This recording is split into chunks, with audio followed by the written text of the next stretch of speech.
السلام عليكم ورحمة الله تعالى وبركاته ولا ليك قيمة بدن كحيرن channel كان قراء صومالي وحنا لهي عم فرن كسر دبادة ما دعبان كانوا حاوي أما كوس أبسين هاي وح آخرينتا يعني وحارب إن كوس وجود بيو إن سدح بوق أو قفك إن آد وانفعيه أنت قولوا لي هاي إن وليبو ضدك أرضي نينك لو يقان ماغلون waxa uu leeyahay ninka aan waxba akhriinin ama qofka aan waxba akhriinin wax faa'iido ah malahan yaani qofka aan wax akhriin wax laga faa'iido malahan maanta waxa inaan ku soo gudbiyo insha Allah haduu ibraali ka noqdo saddex buug oo noloshaada wax ka bedeli doono insha Allah siiba anfici doono dadka wax barta ama ardayda ah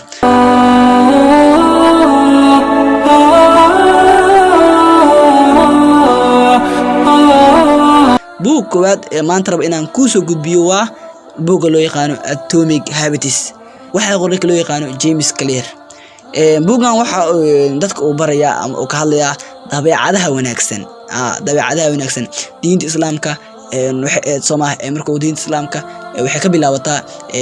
tawxiidka ay ka bilaabataa waxayna ku egtahay akhlaaqda wanaagsan ama dabeecada wanaagsan inuu qofka akhlaaqdiisa aad u wanaagsan tahay marka buugga wuxuu ku barayaa dabeecada wanaagsan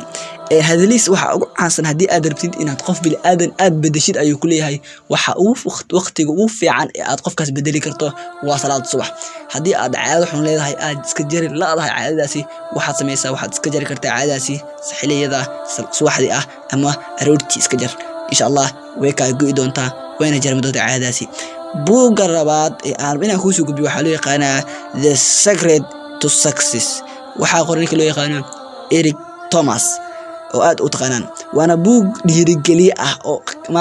yani fadhiga ka kac ku dhahayo hadii aad ka jiifo jirtay oo waxba qaban jirin oo noloshaada yani buugani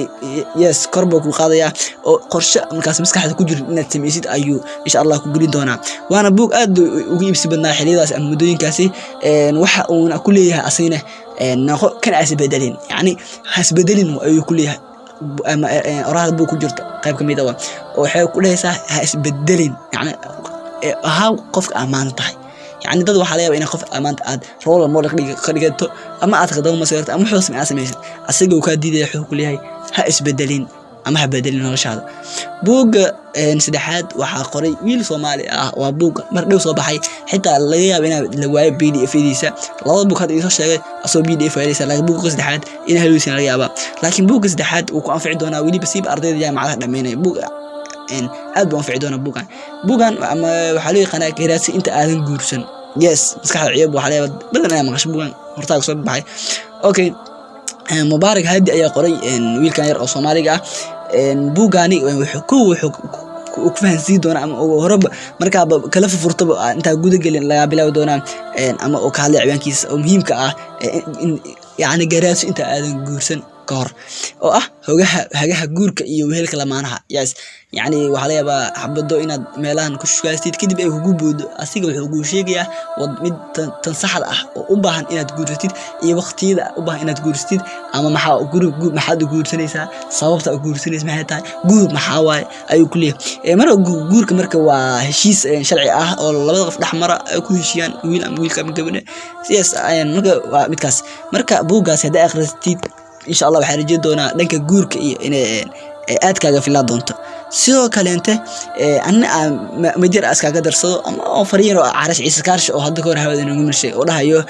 adduunyadu waa haween halka la isku mahayee nin doonaaba ha hadle hooyadu wala muraan yani inaad ilmaha Ilaahay subhanahu wa ta'ala oo dhabarkaada ku beeray inaad hooy fiican u dirto wax wanaagsan sida daraadeed buugan galaas inta guursan akhri yes insha Allah gabar fiican soo dooranaysa maanta inta sajacleysteen aan ku soo gudbiyo walaalahayga aad ku qiimaha badan waxaan jeclahay waxaan xeer ka fahmay inaan idin soo gudbiyo baad ka bacdi channelka share like comment assalamu alaykum